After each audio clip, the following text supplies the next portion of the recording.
अवधूत चिंतन श्री गुरुदेव दत्त श्री स्वामी समर्थ. माझ्या चॅनलमध्ये तुमच्या सगळ्यांचं मनापासून खूप खूप स्वागत, आभार. तुमच्या सगळ्या चांगल्या इच्छा पूर्ण करू अशा आपल्या गुरुचरणी वंदन करून आजच्या व्हिडिओला सुरू करूया. चला तर मग आज आपला विषय आहे पुत्रदा एकादशी विषयी आज आपण माहिती जाणून घेणार आहोत.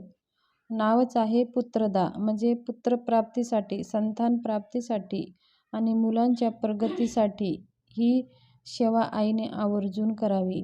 आणि बघा, ही 21 दिवसाची सेवा आहे, ती कशी करावी मी सगळं सविस्तर सांगणार आहे. जर तुम्ही माझ्या चॅनलवरती नवीन आला असाल तर एकदा चॅनलला सबस्क्राईब करून घ्या आणि बेल आयकनचं बटन दाबून ऑलवर क्लिक करा आणि लाईक जरूर करा. असे केल्याने काय होईल, जे मी उद्या दुसरा व्हिडिओ टाकेल ते सगळ्यांच्या अगोदर तुमच्यापर्यंत पोहोचेल. चला तर मग पुत्रदा एकादशी हे 2 एकादशी येत असतात. एक श्रावण महिन्यामध्ये शुक्ल पक्षाची एकादशी, ती पण पुत्रदा एकादशी असते. आणि पौष महिन्यातली एकादशी हे पुत्रदा एकादशी असते. हे असे वर्षातून 24 एकादशी असतात, पण पुत्रदा एकादशी हे 2 वेळेस येत असते.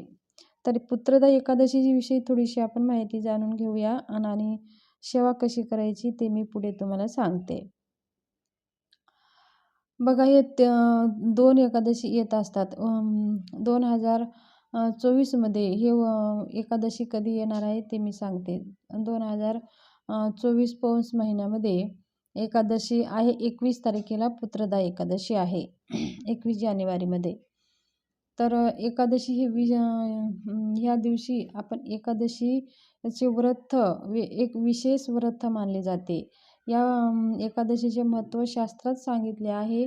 पुत्रदा एकादशी वर्षातून हे 2दा येत असते, श्रावण महिन्यामध्ये आणि पौष महिन्यामध्ये.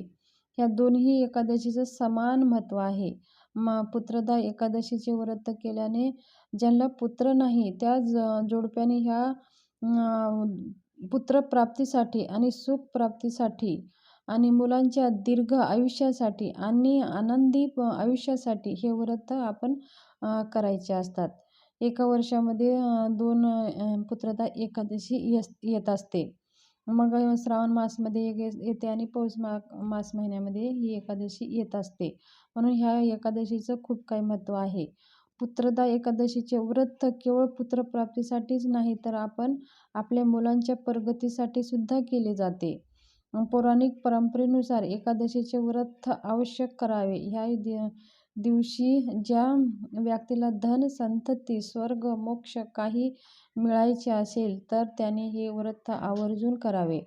दुसरीकडे म्हणजे ज्यांना मुलं होण्याची इच्छा आहे किंवा ज्यांना मुलं होत नाही आहे, मुलं होण्यामध्ये अडथळे येत असेल आणि आपल्या मुलांच्या उज्ज्वल भविष्यासाठी हवे आहे, ते आयुष्य खूप प्रगती व्हावी, मुलं आपल्या आयुष्यामध्ये प्रगतिशील व्हावे आणि त्यांची इच्छा पूर्ण व्हावी, अशा महिलांनी, अशा दाम्पत्याने पुत्रदा एकादशीचे वरदानच ठरणार आहे. आपल्या मुलांसाठी एक वरदानच हे ठरणार आहे. हे व्रत आपल्या मुलांच्या उज्ज्वल भविष्यासाठी आवर्जून करावे. पती पत्नी किंवा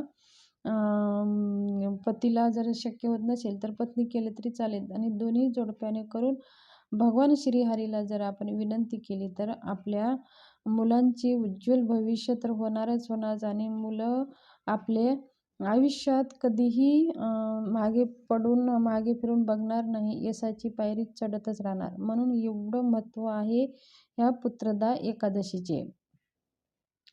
आता बघा, संतान प्राप्तीसाठी जर समजा तुम्हाला संतान होत नसेल, संतानामध्ये अडथळे होत असेल, तर आपल्याला भगवान श्री बालकृष्णाची मूर्तीवर आपल्याला 21 दिवसाची ही सेवा करायची आहे. आणि 21 दिवसाची सेवा करताना 41 दिवसाची सेवा करायची आहे. आपल्याला ही सेवा करत असताना सुरुवात पती पत्नी जर दररोज बसून जर सेवा केली तर अतिउत्तम. समजा आता पतीला आणि वेळ नसेल, बसू शकत नसेल आणि त्यांना संतान प्राप्ती हवी असेल तर पहिल्या दिवशी तर जोडप्या दोघांनी बसून आपल्याला ही सेवा करायची आहे.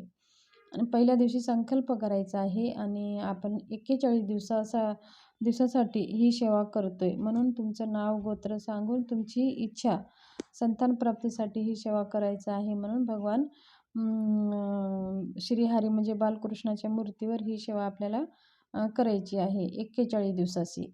मग सुरुवात आपल्याला जर 41 दिवसाचा संकल्प पहिल्याच दिवशी करायचा आहे आणि दररोज संकल्प करायची गरज नाही. समजा आता पतीला वेळ नसेल तर पहिल्या दिवशी तर आवर्जून पती पत्नी जोडप्यानेच बसावं आणि दुसरे 40 दिवस जर नाही बसलं तरी पण चालेल. कारण का आपण हे पुत्रप्राप्तीसाठी करतोय. आणि दुसरं म्हणजे आपल्याला जर पिरियड येत असेल, तर ह्या पिरियडमध्ये 4-5 दिवस स्किप करायचं आहे आणि 41 दिवस आपल्या बाकीचे कंप्लीट करायचे आहेत. आता ब्रह्मचर्याचे पालन म्हणजे आपण संतान प्राप्तीसाठी ही सेवा करतो, तर ब्रह्मचर्याचे पालन करण्याची काही गरज नाही. आणि मग आपल्याला ह्या 41 दिवसामध्ये आपल्याला मांस, मदिरा म्हणजे नॉनव्हेज वगैरे आपल्याला वर्ज्य करायचं आहे. आणि तसेच आता आपल्याला काय करायचं काय? बालकृष्णाची एक मूर्ती तर आपल्या घरामध्ये असतेच. बालकृष्ण आपल्या देवघरामध्ये असतोच. तर नसेल तर तुम्ही ते आवर्जून घेऊन यावे आणि बालकृष्णाची मूर्ती आपल्या देवघरामध्ये असायलाच हवी. मग ते बालकृष्णाची मूर्ती एका ताम्हणाच्या ताटामध्ये घ्यायची आहे आणि गळती बघा आपण अभिषेक करतो भगवान शंकराच्या पिंडीवर तसली एक गळती घ्यायची आहे आणि अभिषेक करायचा आहे. अभिषेक करताना आपल्याला श्रीसूक्त हा श्रीसूक्त 16 वेळेस म्हणायचा आहे.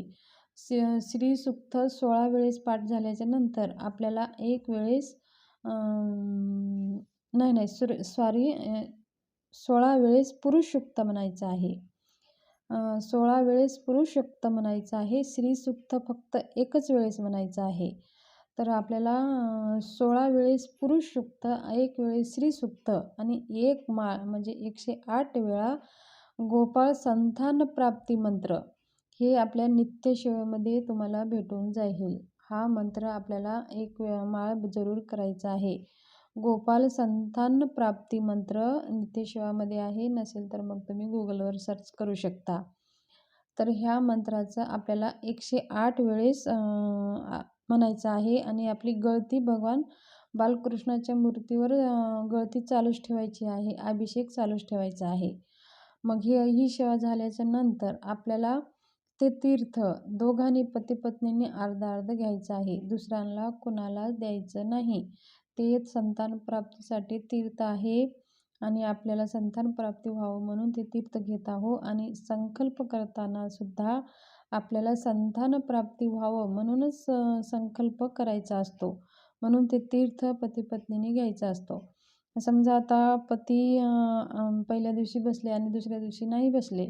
पत्नीनेच ते अभिषेक केलेला असतात. तर ते पती नाही बसलं तरी पण ते तीर्थ पतीला द्यायचंच आहे.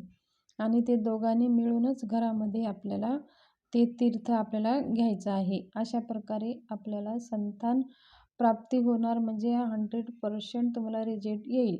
पण तुम्ही ह्याच सेवेबरोबर अजून तुमची जे काही मेडिकलच्या ज्या काही ट्रीटमेंट आहेत ते डॉक्टरी ट्रीटमेंट ते चालूच ठेवायचं आहे आणि ही सेवा पण तुम्हाला चालूच ठेवायची आहे.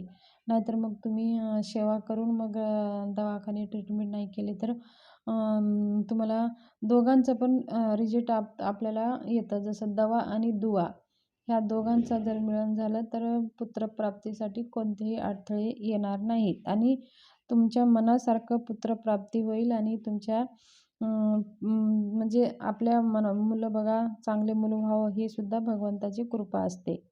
तर ही छोटीशी माहिती मला शेअर करायची होती. माझी माहिती कशी वाटली, आवडली असेल तर शेअर करा. जास्तीत जास्त तुमच्या फॅमिली ग्रुपमध्ये हा व्हिडिओ शेअर करा आणि सबस्क्राईब जरूर करा. शुभ दिवस जावो. धन्यवाद.